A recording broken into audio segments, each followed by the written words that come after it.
Namaskaram. My name is S. Ashok Kumar. Welcome to my channel.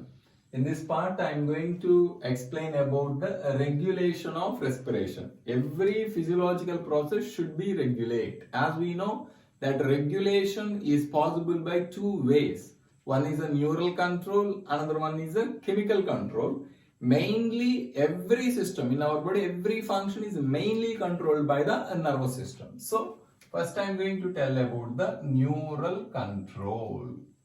How nervous system is controlling the respiration, especially breathing. First step. So in breathing, what is the main one? Inhalation or exhalation? Definitely inhalation, because that is an active process. That is involves a contraction. There is in our brain, there are mainly three respiratory centers are present. Respiratory centers are present. These respiratory centers controls the respiration. Those include, respiratory centers include DRC, dorsal respiratory center. You can call it group also instead of the center. Ventral respiratory center. Next one is that pneumotaxic center. One by one I will tell you. First one, DRC. What is the DRC means? Dorsal respiratory center. The thing is that it is present in the dorsal side of medulla. Okay, that is why that one.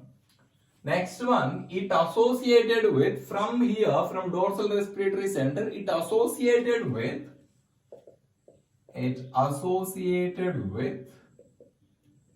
diaphragm.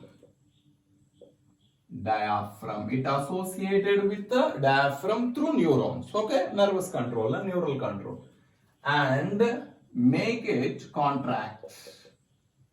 That means the DRC associated with the diaphragm through neurons. It makes the diaphragm to get contract. When the diaphragm get contract, automatically what it results? Definitely inhalation. That is why DRC shows the stimulatory effect on inspiration. Stimulatory means positive effect on the inspiration.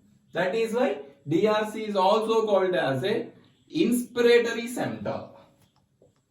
Inspiratory center. Okay, inspiratory center. Next it takes the VRC. Ventral respiratory center. Okay, na? It is present in ventral side of medulla. It associated with diaphragm through neurons and external intercostal muscles.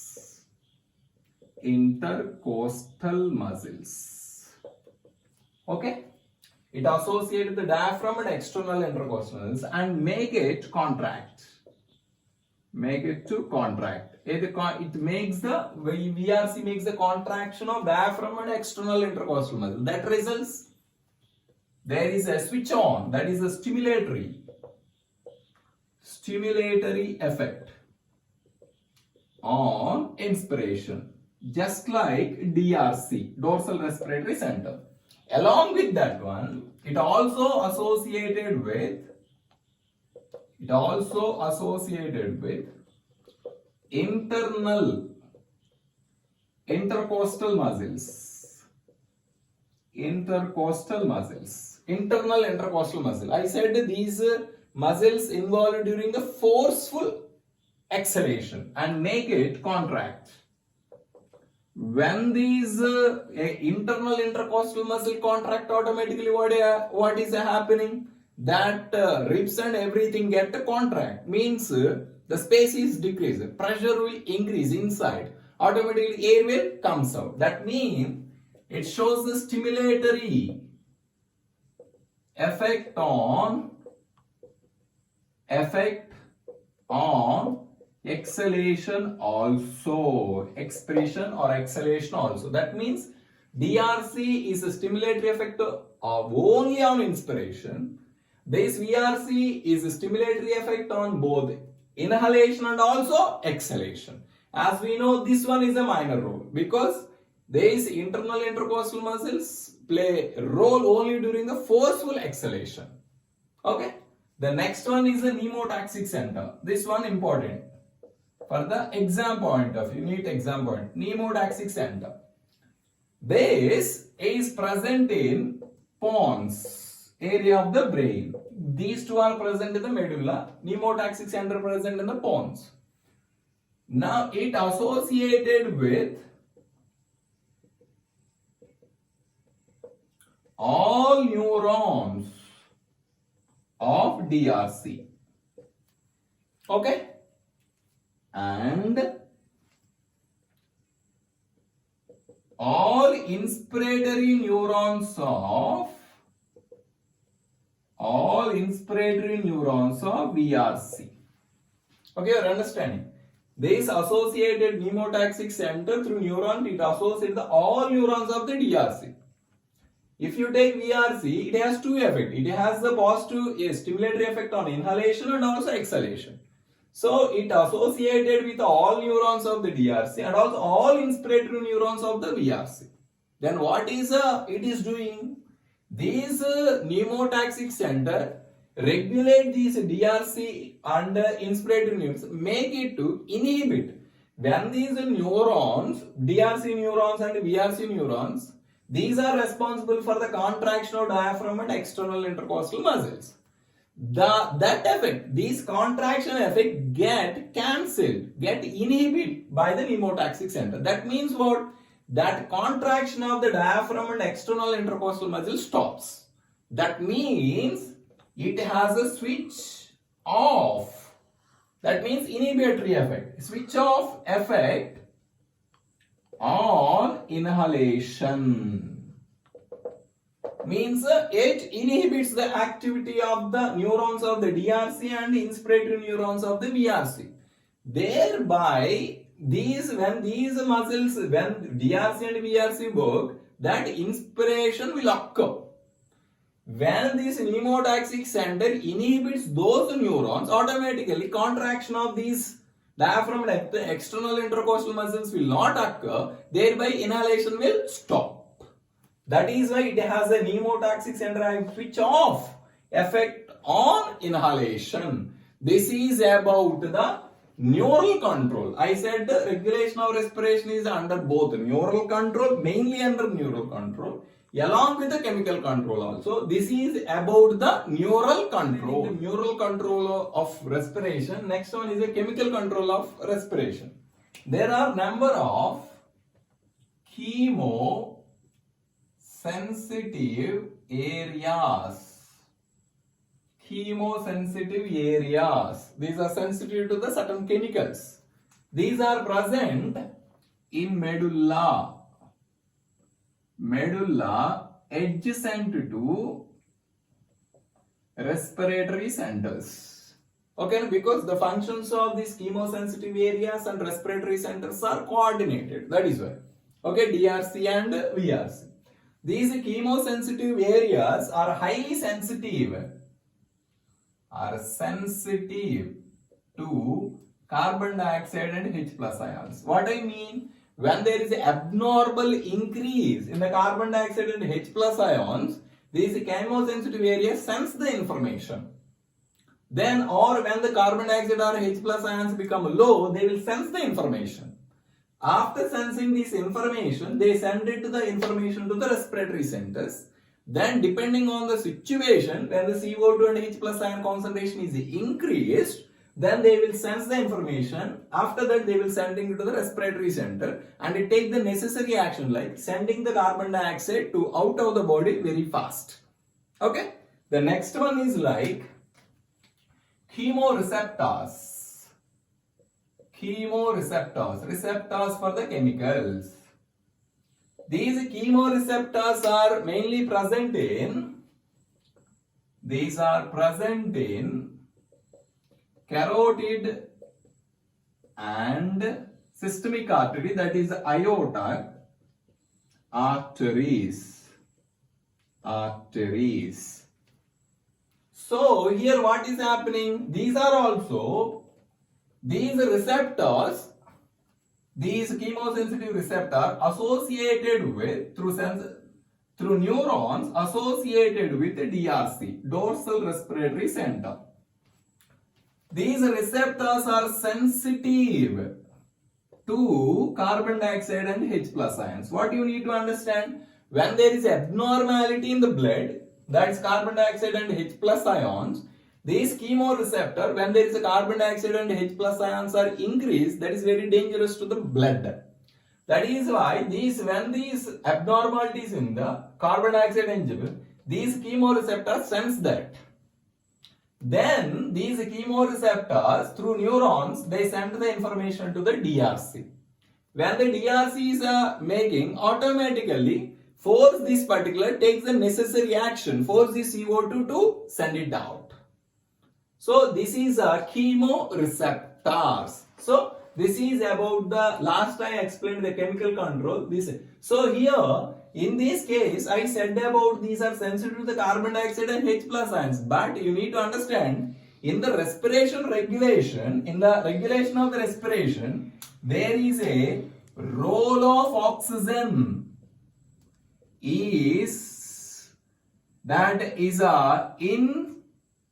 it's not much important, is insignificant,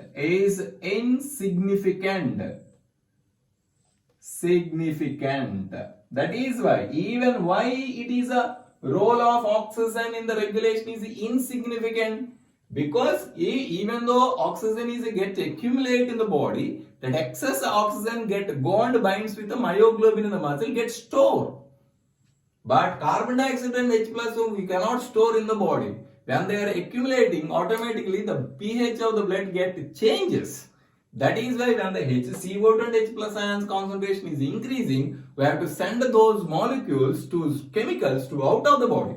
That is when the regulation of the respiration, carbon dioxide and H plus plays a vital role. Oxygen role in the respiration regulation is insignificant. Explaining the regulation of respiration, now I am going to tell about the respiratory diseases. The first I am starting with the asthma. Asthma is difficulty in breathing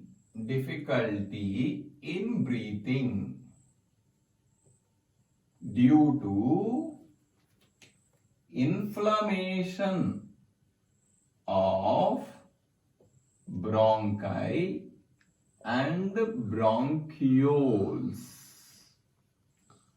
Okay, that is the asthma, difficulty in breathing. The next one is a COPD, chronic obstructive pulmonary disease. Chronic obstructive pulmonary disease. Those included two. One is emphysema. Next one is a chronic bronchitis. The reason for this COPD is chronic cigarette smoking. This is a common reason for both emphysema and the chronic bronchitis. First you take the emphysema. What is happening in this emphysema means, because of the chronic long duration cigarette smoking, what is happening, the damage of walls of alveoli. You can understand, when the walls of alveoli get damaged, automatically the surface area get decreased. When the surface area get decreased, automatically what is happening?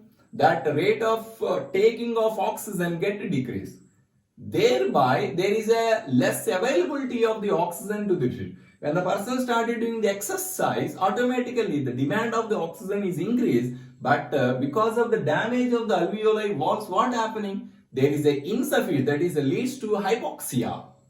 That is about the emphysema. The walls of alveoli get damaged. The surface area get decreased. The next one is that chronic bronchitis. Because of the long cigarette smoking, what is happening in the chronic bronchitis? In this bed, there is excess secretion of mucus in bronchi.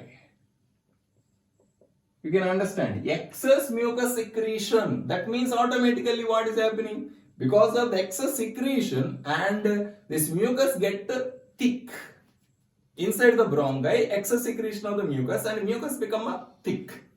When the mucus become thick, automatically what happened? Because of the accumulation of the mucus, automatically what happened? There is a narrowing of through which air. That automatically, that passage of the air become a force. The lumen of the bronchi become decreased because of the accumulation.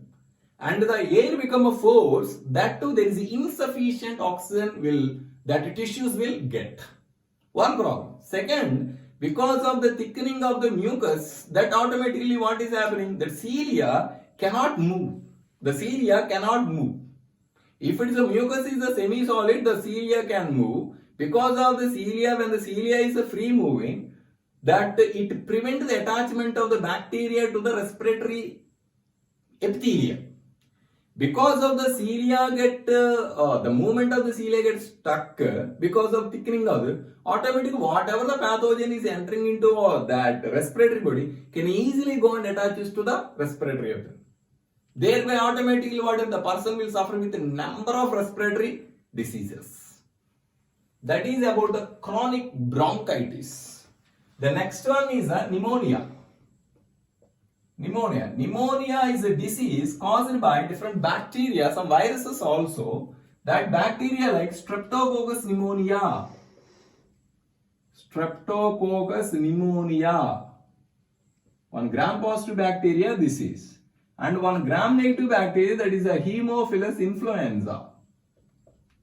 Haemophilus influenza. These two bacteria, this is a gram-negative, causes the pneumonia. The symptoms, effects, will speak in the topic human health and disease.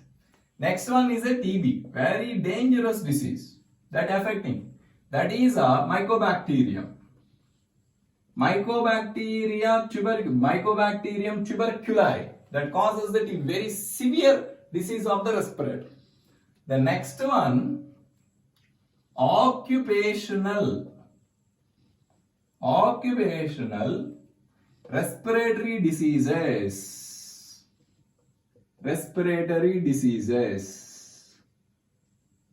That means when the persons are working in like a stone breaking or grinding, stone grinding, automatically there is a chemicals, dust will generate in those industries continuously. What is happening? Even though that one, because they're constantly long duration, they're exposing to the dust, automatically what is happening? The dust enters into the lungs. Even though immune system is there, those WBC, phagocytic cells, affect that one. When they inhale, try to kill those dust, but they are ineffective. Automatically what happened? That respiratory tract totally, they accumulated with the dust. They suffer with very severe lung diseases. For example, in this occupational respiratory disease, example, asbestosis. That means inhalation of the asbestos. So these are the different types of respiratory diseases like asthma, emphysema, chronic bronchitis, pneumonia, TB, asbestosis. That is a chronic the occupational respiratory diseases. So this till now I explained the concept about different this regulation of the respiration and respiratory diseases. Till now, if you understand this concept, you can like and share this video to your friends and subscribe our channel. If you have any doubts about this chapter, you can comment below. Definitely I will respond to your questions. Thank you.